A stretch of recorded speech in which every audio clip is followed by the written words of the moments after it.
Hey everyone, welcome back to the podcast. Today we have on a very special guest. We have on big dog Jamie Skippen, who comes on to tell us a whole different mindset on bodybuilding, a brand new updated mindset that's not so bro, and how he has taken all of the lessons that he's learned from bodybuilding and has now applied them to life to become a better, stronger, and bigger person who is training in the gym and has keeping all of his mobility, stability, his health, and everything like that. It's such a fantastic podcast to be a part of. And I'm very excited to have this podcast and share it with you guys. If you like or get any value out of this podcast, please hit that like, share, or subscribe button, or please share it onto your story if you got any value from that. Woohoo, share on your story, that'd be fantastic.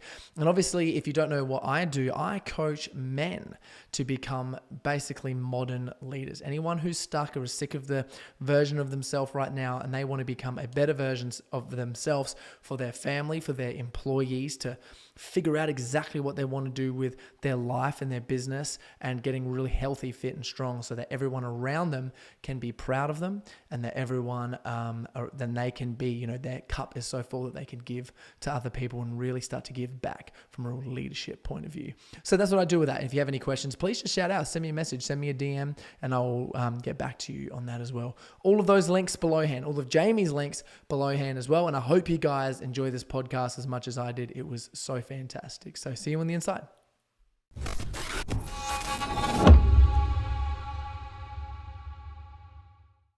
Big Skip, you big jack animal. Thanks for coming on to the show, man. That's a good man. It's good to be here. Yeah, sweet. Dude, what have you been learning, like anything new recently? What's some cool stuff that's been going on? Probably more so with training than anything in the past 12 months, man. I used to be someone that had the mindset the more you do, the more you get out of it, where as you get a bit older and wiser, you start to prioritize recovery and just more mindset, mental health stuff as well, making sure that your mindset is as, switched on, as balanced as what your physical health is as well. So that's probably been the biggest change for me in the last 12 months, just prioritizing recovery, prioritizing like my mental health, prioritizing everything kind of being on the same wavelength. So how you doing that? Probably more through, like I said, paying a lot more attention to my recovery than anything else. So I used to be someone that last time I competed, I trained, 7 days a week, training twice a day, doing cardio twice a day. So wasn't really giving myself much rest, which, like I said, was the do more to get more out of it mindset, which works to an extent. But when you're sleeping like 6 hours a night and you're training 6 hours a day, you're not gonna recover very well, and you kind of burn out pretty quickly, which I've seen that you've touched on quite a lot on Instagram and whatnot. And that was just me at the end of that prep, just completely burnt out mentally, burnt out physically as well, and then had no real direction to go with everything after the show. So just becoming a bit more in tune with my body, my recovery, and becoming a bit more in tune with myself as well over the last 12 months. What's like the difference? For me, I used to be someone that I've got very good emotional control, which would almost be just like if something happened to me, I could just switch off with it. Whereas now, it's understanding why I feel a certain way about something. So feeling those emotions rather than just being like, put up a wall and just block it out kind of thing. So I think just becoming a bit more in tune with myself, understanding why I have certain responses to things, why I feel the way I do about certain things as well.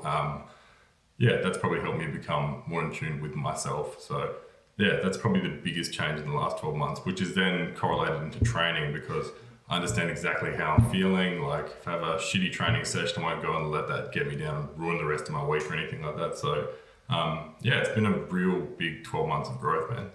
Dude, that's crazy. And I love that you touched on that and like linked it to training. Yeah, well, they're all connected. Like you probably wouldn't think so. Everyone obviously just views bodybuilding as training, nutrition, all that other stuff as well. But once you start to actually understand why you're feeling certain ways about certain things and you get a bit more in tune with yourself, your training will progress because of that. So, I think it's just learning to love yourself a little bit more and not put so much external pressure on yourself, because no one else is putting the pressure on you. It's always you putting the pressure on yourself. So, it's been a cool 12 months, man. Dude, that's crazy. There's a lot of growth there. Yeah. And I just like to get this into because there's a lot of people out there that lift and bodybuild and want to train.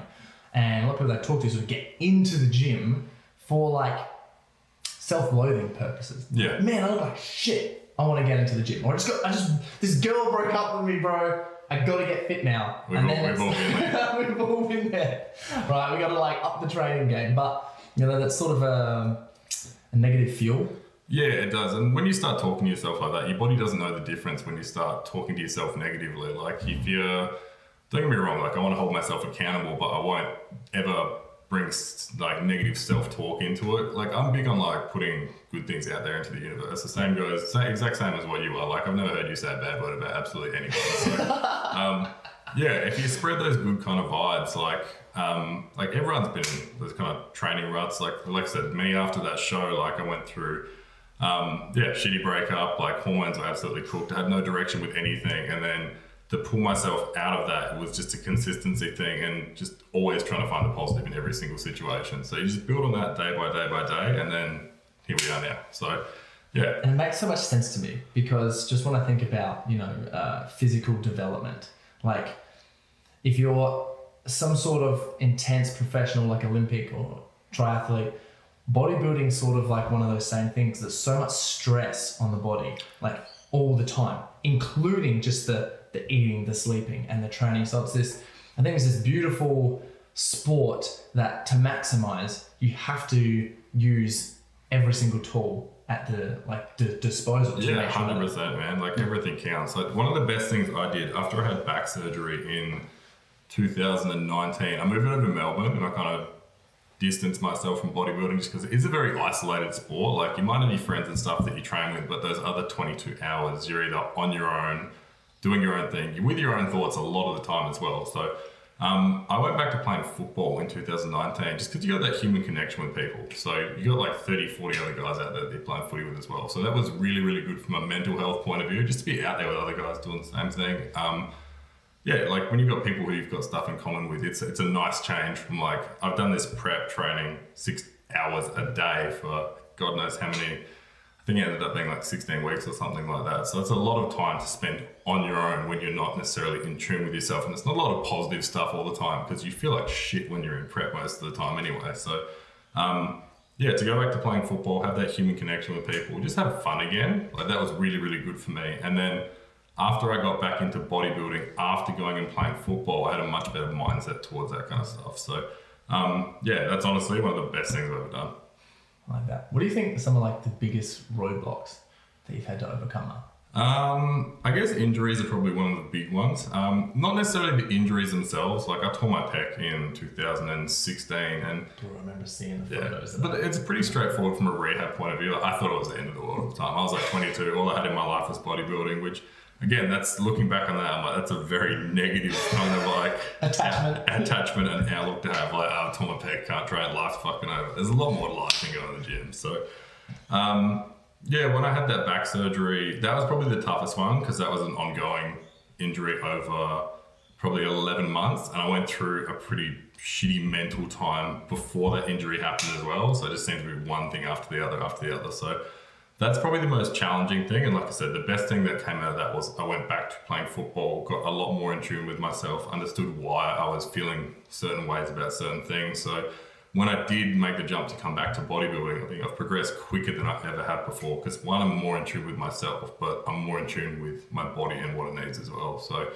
that's probably what sticks out in my mind as the biggest roadblock. So I put up a progress photo on my Instagram the other day. I think I went from 95 kilos when I was playing football to like 115 now. So about 20 odd kilos or something like that in like 3.5, 4 years. So yeah, when like that's when the magic happens. When everything is aligned, your training, your sleep, nutrition, and you're feeling good about life and enjoying what you do, that's key to it. Yeah, dude. And how do you sort of reach for yourself, like reach that peak feeling of just like kicking ass and like maintain it? I think it's, like I said, it's about enjoying it. Like I've got to, like the same as what you would, I've got a set routine in the gym. It's just those little wins. That's what I'm big on. Like, as you know, Will touches on that all the time, celebrate the little wins. So I've got a couple of other avenues that I can focus on now that aren't bodybuilding. So I've got my relationship, I've got the 2 businesses as well. Bringing out a new product, anything new that we do in the business, it's still a little Like they're the little wins, they're the little things. So whereas before it just used to be training, bodybuilding, everything revolved around that. Bodybuilding kind of revolves around all the other stuff now. So it's just the cherry on top. Like training is still a big part of my day, but it's not the only thing I look forward to during the day now. Yeah. Would you say like one of the things you're most passionate about at the moment is vice versa? Yeah, it's awesome having a brand, man. Like I've been around the fitness industry since I was probably about 17, 18. Started working in Muscle Works down at Glenelg when I was 19 years old. So I've been around the industry for about 10 years now. So it is really, really cool to have your own brand where you can put your own spin on everything, your own flavors, your own labeling, the names, everything like that. Like it's been really, really cool. And the feedback that we've gotten from people as well through doing that, yeah, it's just cool to kind of create a little community. I've really enjoyed that. So I'm really excited for where we're going with the brand. Yeah, well, tell us a little bit about some of the stuff. Yeah, easy, man. So we've got 2 products right now. So I've got Notorious, which is our complete pre-workout. The older and wiser I've got, I've stopped using as many stimulants as I'm sure you have as well, compared to back in like the 2012, 2013 stereosonic days. Yeah, so it's kind of, I've obviously tried a lot of products over the years, so I've kind of taken bits and pieces that I've liked out of certain brands and inspiration and formulas and stuff, or ingredients that I've liked out of those products and put it all into my own product and what like I like. The cool thing has been what I like, everyone else has actually really, really liked as well. So natural caffeine, nootropics, all the good stuff to make you feel good in the gym, which is what you take a pre-workout for at the end of the day. You want to make yourself feel better and more productive at whatever activity you're doing. So yeah, we've got 2 products, Notorious and then Envy, which is the thermogenic nootropic. So yeah, they've been going really, really well so far. Dude, I love that. You got the Vice Tea on sale as well. You got the bad boy Vice Tea on. No, I love that, man. Dude, you know so much. Like the more I talk to you, the more I'm like, bro, you know so much about how the body works and different supplements, how hormones and all that stuff. Man, is there anything like recently that you've learned that's been like, whoa, this is wild, or experimented with or tried or... When it comes to ingredients and hormones and all those kind of things, I've never actually studied anything when it comes to nutrition or anything like that. I'm completely self-taught with all that stuff. So it's kind of a trial and error thing, which is again the best way to like kind of work it out. Because I can go, all right, well this at this dosage didn't do shit, but when I tried it at this dosage, like that felt really, really cool. So I think just having a growth mindset towards it all, like you're constantly learning, like you can learn from every single person that you meet in this industry. So I think that's how I've learned so much over the years, because when you're passionate about something, it doesn't feel like work. Like she's doing like nursing at uni in a couple of months' time or a couple of weeks' time, and I think of that and sitting there in a room studying, and like I could not think of anything fucking worse. But then when it comes to like me sitting in front of a video watching like Milos talk about nutrition, like insulin, all that kind of stuff, like I can sit there and watch that for an hour. So once you find something you're passionate about, it doesn't feel like work, and like you just soak that stuff in. Yeah, which is like so good. Because I also remember as well, because I like look into stuff all the time, and I've been like looking into peptides and stuff as well. Yeah. Looking at like BPC 157 and like TV 500 and all these things, and how they work with the body, and like how they help with injuries and all these different things. Yeah.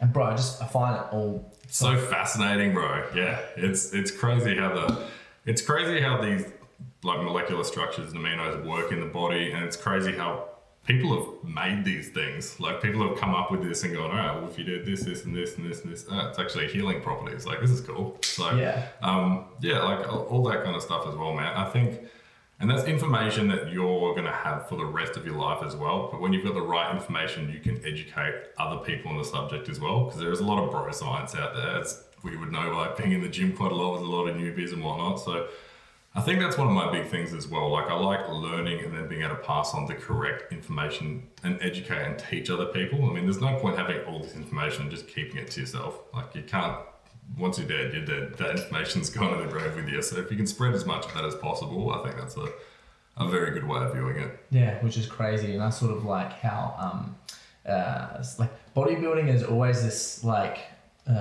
sport where all of these new supplements and all these new things are always just tested straight away. And everyone's just trying these things out and test them out to see if they work, see if they don't work. Yeah. And then you hear everything about it, like, whoa, what is this? But yeah, I really like is like just the peptides is one. It's just like so many people just don't know about it because they work so well, and the consequences for all the stuff are like extremely low. Yeah. But like TV 500, like when I went back to playing football, I've always been quite a good athlete. Like I've always been super quick, like super high jump, and like obviously I'm pretty strong now as well. But yeah, when I went back to playing football, I reckon I pinged my hamstring like 3 times within like the first 4 months of like getting back into pre-season, just because like my body could still do what I wanted it to do. My hamstrings and ligaments just couldn't keep up with the speed that I wanted to do things at. So yeah, I tore my hamstring, took TB500 for 3 weeks, went back and had a scan, and there was nothing on the scan, and they told me not to train for like 8 weeks because it was a grade 2 tear. Like so no scarring. Nah, nothing. Yeah, just straight back to normal. Yeah, so those things like they work 100%, and like I completely understand why they're banned in like trained sports and stuff like that, and tested sports and whatnot. But why is it? Is it just because they're too good, or is it? I think it's just that. Well, that's what all the Essendon players. Remember, there was that supplement scandal in 2013. That's what they were using. TB500. Yeah. So that's what they all got the year-long ban for. All essentially peptides are is an amino acid bond. So like it's not like it's testosterone or anything like that that's going to greatly boost performance. A lot of them are just designed to. Some will make you more tan, some of them will increase like collagen production, and then like a TB500 is for an injury or a ligament tear or anything like that. But they work, man. They work a treat. I'd love to hear a story, like when you've like been trying something or doing something and you weren't sure that like something happened and then like it either worked or like didn't work. Oh. If you got any. I mean, TB500 is the one that, like I said, comes to mind. Like, I tore my hamstring pretty badly on Anzac Day, probably in 2019. Like, when I did it straight away, like, I knew that I'd absolutely, like, ruined it. I went and got a scan done. It was like a 30 centimeter long tear. So if you think of a 30 centimeter rule, like, it's a decent size, like, tear. It wasn't overly thick, but it was just a really, really long tear. So... and I was spending all this money going and getting treatment done, deep tissue massage, like trying to get back to playing, doing absolutely everything. And I was like, I'll just do TB500 for 3 or 4 weeks. And I think I did it for 3 weeks, went back, got a scan done, got a massage to like fix up the scar tissue, and then was back to running in 3 weeks. So yeah, it's some pretty wild stuff, man. It's so beautiful, man. But like I said, it's not a hormone-based product. Like it's not going to affect your testosterone levels. It won't screw up your natural test levels. It won't mess with your head like some of the other performance-enhancing drugs do. So it's a hard one. I mean, it technically is performance-enhancing, but I wouldn't put it on that like an Anavar or a testosterone list or anything like that. So. Have any other ones messed with your head at all? Nah, see, I'm pretty good with that kind of stuff, man. I mean, you hear a lot of people talking about trend messing with the head. I think if you've got like a poor mindset and you're not in tune with yourself and you're quite a reactive person as it is, then that's going to fuck with you a bit more. Whereas I've never really noticed anything like that. Yeah. So like I've never really had a side effect from anything. I get my bloods and everything checked regularly. My health supplement cupboard is bigger than my actual supplement cupboard. Like I'm very big on taking care of like what's going on inside here as well. So, but yeah, like I said, I don't use super high dosage of everything. Like most people would look at someone my size and kind of think you've been training for ages and you've been training hard, bro. Yeah, well, I put up a good post last night about it as well. You can take all the drugs that you want in the world. If you're not consistent with your training, your nutrition, your recovery, all of those things, not just like sometimes, like I've been consistent with those things every single day for the past 3 years. That's how I've put on 20 kilos of muscle in that time. But a lot of that's muscle memory. Like I've been big before. Like I was 114 when I was 21. So like, my body knows how to be that heavy. My face is a little bit less puffy now than what it was back then. But yeah, like I've been big for a long time. So me getting back to that size is not overly hard. Me getting bigger than that size is a struggle. Yeah. It's a lot of food, bro. Dude, well, what does it look like, man? I'd love to know what that looks like for you. Right now, not that much, actually. Like, she'd probably eat close to more than what I would in a day. I think I'm on 3,200 calories right now at about 250 pounds, which is 130 in Australian. Sounds more impressive in pounds, doesn't it?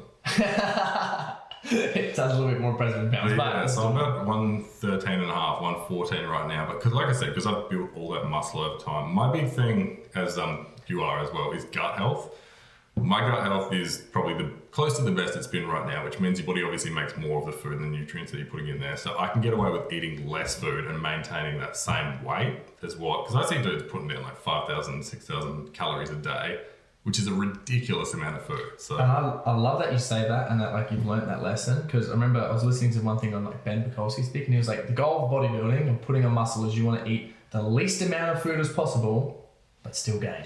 That's what I say to everyone. You want to get the most out of the least when it comes to training, but that's everything. Training, like for my case, or like performance enhancing performance enhanced athlete's case, like training, gear, nutrition, the only thing that you want to get the most out of is going to be your sleep. The more you can sleep, the better you can feel. So, but even with training, like I said, I used to be someone that used to be a super, super, super high volume trainer, and then I worked with Matt Jansen last year. Matt's very big on your warm-up sets, like those priming sets, and then it'll be like one all-out working set. Now, if you saw one set on paper when you were like 18 years old, you'd be like, what do you mean one set?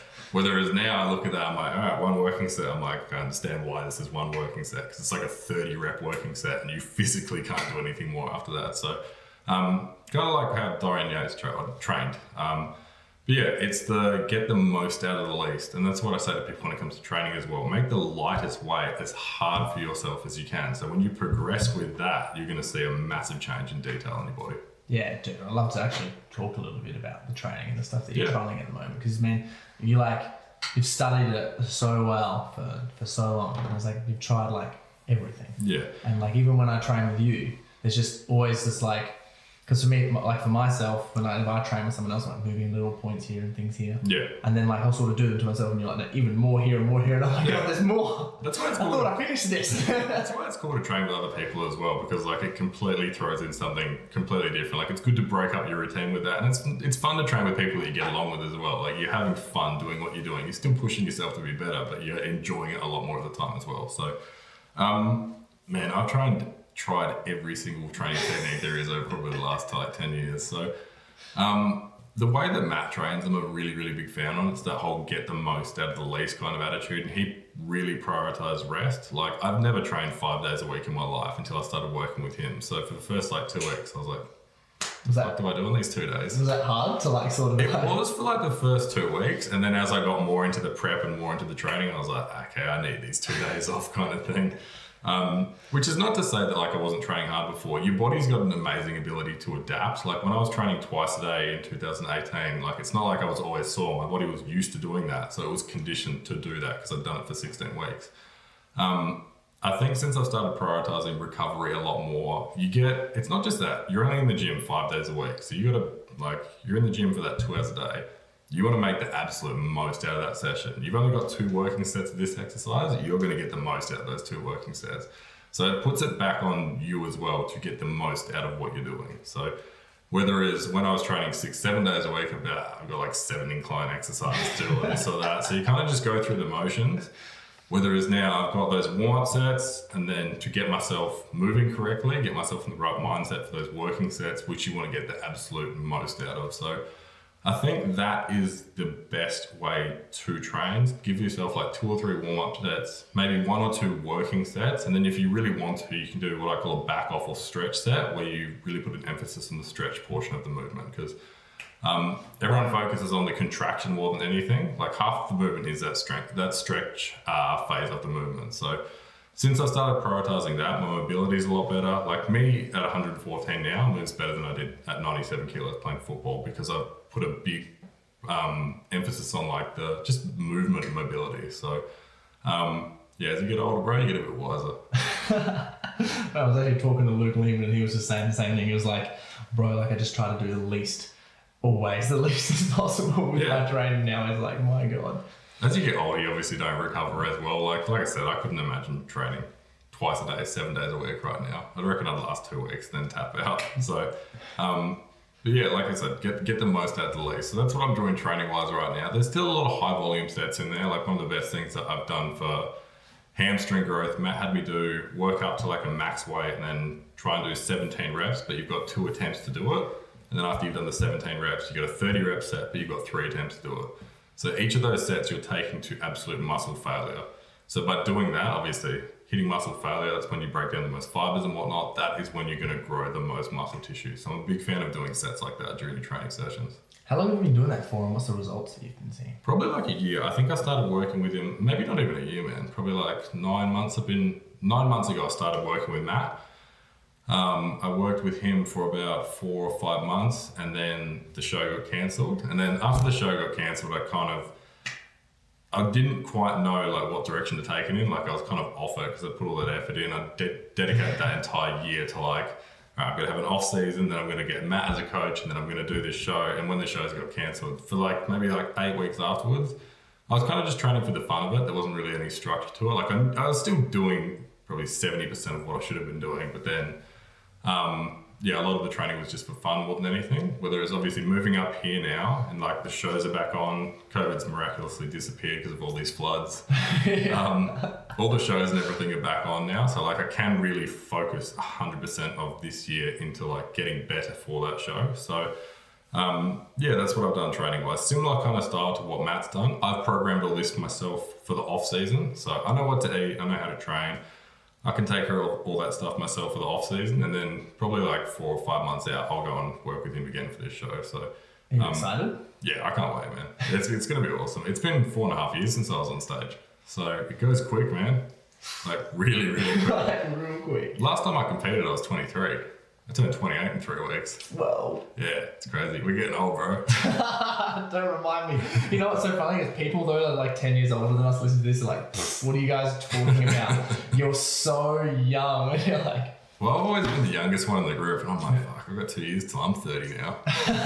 no, I got 1, bro. It's like, oh no, God, stop. So when you get to 28 and everything kind of sorts itself out. I feel like we're in a good direction now. Yeah. But I think it's a blessing, man, and especially like doing all this stuff to look after your body and all this stuff now, the resources that we have and the knowledge that we have, and even just messing out with all the emotional control and how that affects the stress in your system, and obviously the thing that, affects causes of mortality and like old age actually affecting you is stress, and understanding, like from our point of view, just the importance of diet, nutrition and training. Like we ain't stopping, man, like ever. No. Where does it, like ever? There's no way in hell that we're ever going to stop moving. I'm going to be a Jack 60. Like dude, I want to be a Jack 90-year-old, bro. Like Jack as 90-year-old. Like we've got all the science and stuff, like we can do it. So yeah, and kind of was like, it's a blessing. I'm like planning to peak at 55. I like that. Yeah. You're a natural athlete. You got plenty of time. I don't want to die at 50, so I'm going to have to slowly taper this off. Yeah, but you can still enjoy it. It's not like, Frank Zane, man, and they all did the same thing. Like, yeah, big time, bro. You see a lot of the old guys in the industry as well, like they're 55, 60-year-olds. Like they're still involved in the industry. Like they're still teaching younger people as well. Like I think that's one of the... Yeah, 100%. I think that's one of the big things, being able to like have an impact and a positive impact on the younger generation. And like I said, pass the information that you've got onto younger people, educate younger people. Just create a good legacy for yourself. I'm really, really big on that. Like I said to you, like putting good energy and putting good things out there into the world, that's the one thing that I'm really, really big on. Ooh, how are you doing that at the moment? What's the stuff that you just like intentionally do and you're just like, one little thing when I first got into this industry and I did start growing like a social media profile, I made a promise to myself that I wanted to get back to every single person that messaged me in regards to like training or anything like that. So, because that only takes me like 30 seconds, a minute out of my day to reply to someone else. But if I was 17 and I messaged someone back 10 years ago, and they got back to me and helped me out with that information, like, you know what it's like, if you looked up to someone and they got back to you and like they helped you with something, like that person is amazing towards you. Like it's so motivating. Yeah, exactly. So I'm really big on, I guess, like I said, getting back to people and helping people and like educating them as much as I can, because like we've got a lot of spare time in the day. Like everyone sits on their phone scrolling for no reason. You're better off going through your message requests and helping people and actually having a positive impact on not just people, but putting all that good energy out there into the world as well. Yeah, it must be nice to be in that position though. Yeah, it's cool, man. Well, it's funny. I was saying this to her the other day. Like when I was 17 starting in training, like 16, 17, like I used to idolize this, as I'm sure everyone who was 16, 17 did at the time. And like that whole aesthetics crew and whatnot. Whether it is now, his brother said, he's a really, really good dude, but he's been messaging me the last few weeks to help him out with his prep because he's competing in a few weeks' time. So I've gone from looking at these dudes, idolizing them, to helping them get ready on stage. So it's kind of cool how everything's gone like full circle like that. Same with Massive Joe's. Like I started working at Massive Joe's when I was 21 years old. 6.5 years later, Joe is stocking my products and we're doing YouTube collabs and stuff for the brand. So yeah, it's been really, really cool. It's kind of crazy when you focus on something so hard and you have the desire for something that's so strong, and it's like your desire's not weak. Things just start happening around. Yeah, they do. And like I said, when you put good things out there into the universe, and in my case as well, starting up your own brand, making all these connections, and I guess like being a good person, people remember how you make them feel. So if you're a good person towards someone, like I never thought that I'd own my own supplement brand, but now that I have started my own brand, these people that I've got connections with and relationships with, I've gone and talked to them about stocking the products, and obviously because of that prior relationship, they're more than happy to jump on board. So it pays to be a nice person. So for people who are at that stage in life where they're like, man, I sort of want to make a change with, you know, wherever I am in my life right now. Like I'm sort of not super happy with my current self and I really want to start making a direction towards like being a better me. Yeah. Like what's some like things that you would encourage people to try, test or do in regards to getting out? I think everyone's gone through that situation where you just feel stuck. Like whether it's like you're stuck where you are, you're stuck in like your job, whether it's you're stuck in training, you just feel stuck. Like you're in a shitty position that you don't want to be in, or you're in a position that you don't want to be in, but you don't know how to get out of that position. One of the best things that I ever did was move to Melbourne on my own in 22, because it throws yourself in the deep end. So Joe was opening a store there. They just announced opening a store there. We'd had like a team dinner or something like that. I went and spoke to him afterwards. I was like, I want to run the Melbourne store. He was like, why? Do you have any family there? I was like, nah. So, do you have friends there? I was like, nah. I was like, why do you want to go there? I was like, they got good gyms there. He was like, he was a bit taken aback at the time. I like how just straightforward you were with that. Like, I'm always going to be honest, bro. Yeah. But yeah, like I just looked at it as an opportunity to, I've always wanted to like branch out, because Adelaide, as you know, it's quite a small, it's a good tight-knit community, but like it's a very restricted kind of space. Everyone knows everyone. It's a really, really good place to start out, but like there's so much more to the world than what is in one city. And that's not just Adelaide, that's everywhere. I think everyone should move from their hometown when they're young, because you meet so many new people. It forces you to grow. It's that sink or swim situation. So you're either going to grow as a person or you're going to fail and then move back to like the same state. So that was never an option for me. So what was your experience, bro? Melbourne was interesting, bro. Melbourne was interesting, that's for sure. When I think about Melbourne, I just think about town rats and oons. Like, that's all I think Melbourne about. bounce. Yeah, literally, it's all I think about. Fried chicken. There's so many fried chicken places there is. around the Good place. too. Oh, God. St Kilda. It was a dangerous time living there. Melbourne was an interesting one, because obviously how you plan things in your head versus how they transpire and happen are always two very, very different things. 22-year-old Jamie didn't quite know that. So I think I was living there for probably 3 months with the girl that I was seeing at the time, and then I ended up like calling things off, went on a holiday to the Gold Coast, came back, and then got told, oh, we've got to like be out in 2 days. I was like, what the fuck do you mean? Whereas like all those people over there have got family and stuff to lean on, whereas I did not have any family or anything like that to lean on. So I was like, well, fuck, I need to find somewhere to stay. So I went and stayed with one of my mates, Tucker. I went and stayed with him for probably about 4 weeks. So I was sleeping on like a blow-up mattress in their like living room for about 4 weeks with him and his housemate. And then they ended up moving from that place. I was like, well, fuck, what do I do now? So still had the blow-up mattress as well. So I was like, oh, there's only one place I can go and sleep. So I parked my car at the back of the store, put the blow-up mattress out the back of the massive Joe store I was working at, and slept on a blow-up mattress probably like a week or so. So get up first thing in the morning, like get in the car, go to the gym, train, shower at the gym, and then I'd rock up pretending I'd like opened up the store for work at like 10 o'clock in the morning, whereas actually I'd been there like literally like the past week. So that was an interesting time. But like I said, you got to make it work.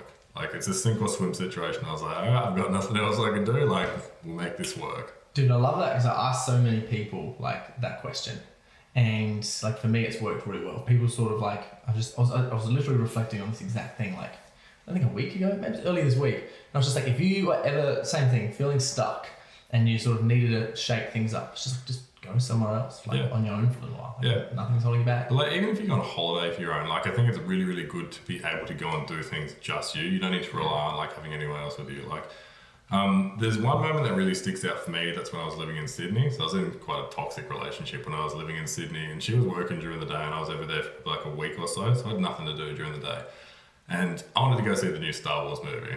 Obviously, girls aren't the biggest fans of Star Wars, so she was like, are you fucking serious? Like, I'm not going to go see that. So I made the decision. I went and booked a ticket, went and watched it during the day. I went and watched it on my own. So I was literally on my own in the cinema, sitting there watching the movie. And I was like, this is kind of nice. Like, kind of like doing stuff on my own. And like from that point forward, like when I was living in Melbourne, I used to like buy tickets to the footy, go watch the footy on my own. Like Avengers Endgame, I went and saw on my own. Like I was completely fine with doing things on my own. I didn't feel like I needed someone there just for the sake of having someone there. So There's a few, like I said, moments of like self-growth and things that have obviously happened that have really stood out to me and helped me become the person that I am now. And that was quite a significant one for me. So, especially with like self-belief and just independence. There's a really quote Friedrich Nietzsche had, and it's just like, independence is a privilege of the strong. Yeah. And it's like, we got to put yourself in those situations to get yourself there. Yeah, and a lot of people get into relationships because of that exact kind of thing. Like, they do not like being alone. Whether it's like, I learned to like prefer being alone. So when you do meet someone that you actually prefer their company for you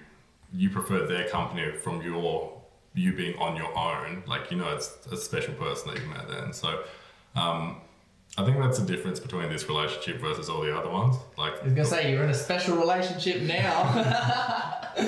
So He knows I think how to like pump me up. just keep that happy.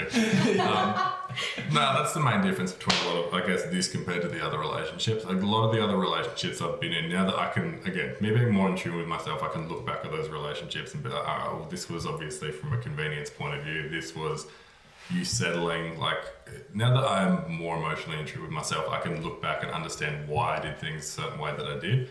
And being like that has made me getting into this relationship, like, I understand exactly why, like, I felt and acted in those specific ways. So, like, me being more in tune with myself now in this relationship, it's made this relationship 50 times better than all the other ones. Because, like, there's no compromising here. I'm not doing it out of convenience. Like, I'm in this relationship because I want to be in this relationship. And, like, I prefer her company to me being on my own, which is a big deal for me. So, yeah, so far so good, babe.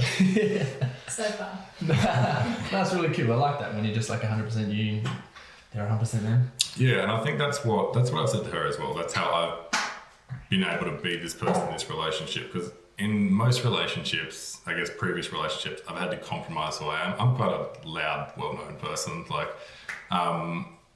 and there's been things in previous relationships that I've had to compromise. So when you don't get to fully be yourself, you're not going to be fully happy because you're compromising on who you are. Whereas in this relationship, I'm completely myself and like then some as well. So like that has made me a better person, a happier person, a better person to be around. So yeah, like I said, being more in tune with yourself obviously helps with your mood, but like being able to be completely transparent with who you are is going to make every other aspect of your life like skyrocket. Does it make you like yourself more? Yeah, definitely, man. Definitely. Like, I like the person that I am now. Like, I like the situation that I'm in now with work, with training. Like, everything is kind of like just aligned itself like really, really nicely right now. So yeah, I'm probably enjoying life more than I ever right now. And you're living in one of the worst spots in the world ever. And the weather's not that great right now. Not at the moment. Might get the canoe out a bit later on to go home. Literally all the floods, but yeah, it is certainly gorgeous up here. Yeah, it's awesome, man. It's cool. And like, it's cool that so many of us have all like moved up here at the same time as well. Yeah, so, it feels like a bit of an energy going on, that's for sure. Yeah, it's awesome, man. It's a good community up here as well. It is similar to Adelaide in the way it's quite small and everyone knows each other, but it's a more active lifestyle here, I think. Like everyone, I don't know anyone up here who doesn't go to the gym. But you got the beaches there as well. You got Burleigh, there's rock pools. There's so much new stuff to explore, which is sometimes what you need when you've been in a hometown for so long. You know everything, you know everyone. It's comfortable. You got to make yourself uncomfortable to grow. So 100%, man. And I just to reflect back on that whole moving thing as well, like just being in a place, as you mentioned, where you know everyone, but sort of the culture in there is everyone's just going on with their lives, doing what they're doing. And unless you meet other people, you're out with other people who, I had a close friend of mine who just shattered a limiting belief because he just travels in the state all the time. Yeah. Flies his family up all the time, travels in the state all the time. I'm like, oh yeah, we can just go to the airport and leave, man. Like, whenever we need. Like, it's a big ass country. Yeah. It's not in there. We can just go whenever we like. I'm like, oh. See, I probably caught, I reckon, in the past like 5 years, over 300 flights. Like, I've traveled everywhere since 2016. And that was the hardest thing about being stuck in Melbourne in COVID and then a little bit in Adelaide last year. You couldn't leave, so you're restricted to the one place, whether it is, I'm someone that likes going interstate every like 5 or 6 weeks. I just go and change the environment or just break things up. Like, I think it's really good for like your mental health and your routine to just break things up or reward yourself with like a weekend away. Especially because there were so many restrictions with COVID and whatnot last year. There was obviously no international flights or anything. I reckon I went to Melbourne 4 times last year. I went to Sydney like 2 or 3 times. And that's just, like I said, change it up. Go there for a weekend. Like, get out of that comfortable routine. Like, do something different for yourself as well. And a lot of those flights I caught completely on my own. Like flew over there on my own, got a hike on my own, just went around, saw mates, trained, like enjoyed myself, went to the footy on my own. So yeah, being comfortable being with yourself is one of the best things. Yeah, that's for sure. How do you like best challenge yourself? Probably when it comes to like little goals and stuff like that. I mean, obviously I've got business goals now. I've got training goals as well. My biggest motivator, as probably everyone would know, would be Kobe. His mentality was that 1% better every day thing. So, and that's another good thing I learned from Matt. When it came to training, obviously progressive overload is getting stronger, getting more efficient in the gym at these movements. It was even little things, like he'd be like, write down how many calories you burned during like this cardio session. He's like, tomorrow you're going to burn 1 more calorie. I was like, I've never thought of cardio like that. Like you treat cardio as just like, oh, I'll just sit on my phone, kind of like do this thing. But doing all of that translates into every other aspect of life. So you can't just get better at what you're doing in the gym. You got to get better at what you're doing at home. You got to get better at like your relationship. Like it translates into every single aspect. So, like I said, that's my mindset. Be 1% better every day. How you do one thing, how you do everything. Yeah, exactly. So what are some of your goals at the moment? What are some of your goals? Business goals wise, we're trying to release a new product pretty soon. So we're going to do a brand new version of Notorious, which is our flagship product, our pre-workout. I guess obviously just keep growing the brand. Like we've got a few little internal plans, like an ambassador program that we're launching. We want to get the products out into more stores and stuff as well. So that's, I guess, business goals. Personal goals are mainly based around, I guess, competing and stuff right now. Just because I had that taken away last year, and then by the end of the year, I kind of cracked the shits and I was like, oh, fuck this, I'm not competing. Didn't take long for that to come back. So it's always motivating watching some of the big boys do their Arnold preps and whatnot. So this year, the next, I guess, 5 months is going to be me trying to add another 4 or 5 kilos of muscle, which would look pretty juicy on the frame, sitting at about 118 at this size. So yeah, that's the, I guess, short-term goal is like try and like aim for that kind of weight. I've got like an idea in my head of how I want to look on stage, so it's working towards that. And then the end goal is obviously going to be getting back on stage and ultimately like winning when I'm on stage. Like everyone beats around the bush and talks about how they want to beat themselves. I want to beat myself, but I want myself to beat everyone else in Australia as well. So yeah, I'm holding myself quite accountable for that, because like every prep that I look at, I can't honestly look at any prep that I've done previously and been like, you put 110% into that, because I put 110% into training, but then the nutrition might have been like 60%. Whereas this time I'm like, all right, you're going to hold yourself accountable. You're not going to fuck up once. Like I want to finish this prep, and even if I don't win, but I can look back and go, all right, I did everything I physically could to like put myself in the position to win, then I'll be happy. You're super proud of yourself for that. Yeah, exactly. So they're the short-term goals, more or less, man. I want to go over to America at some point this year as well. I've got one of my best mates who lives over there in Vegas, so I've promised him I'll come over and visit with this one as well. So yeah, it's cool. Like, there's some business goals, there's some personal goals, there's some obviously training goals as well. Yeah, it's an exciting year, man. Sounds very balanced, man. Yeah, well, it's got to be. Like, I never used to have that balance. It was just training, bodybuilding, and then nothing else. Legit. And it's not a healthy way to live, man. Yeah, for sure. Well, for the people who are listening, because that's the last question now, if you'd like to challenge anyone who's listening right now, just be a little challenge, because I like to always, in my mind, just say, what are the next action steps for everyone who's been listening now, so they can actually take something away and try it and either message you or message me about it. Yep. What is one sort of little challenge that you could challenge all listeners to do?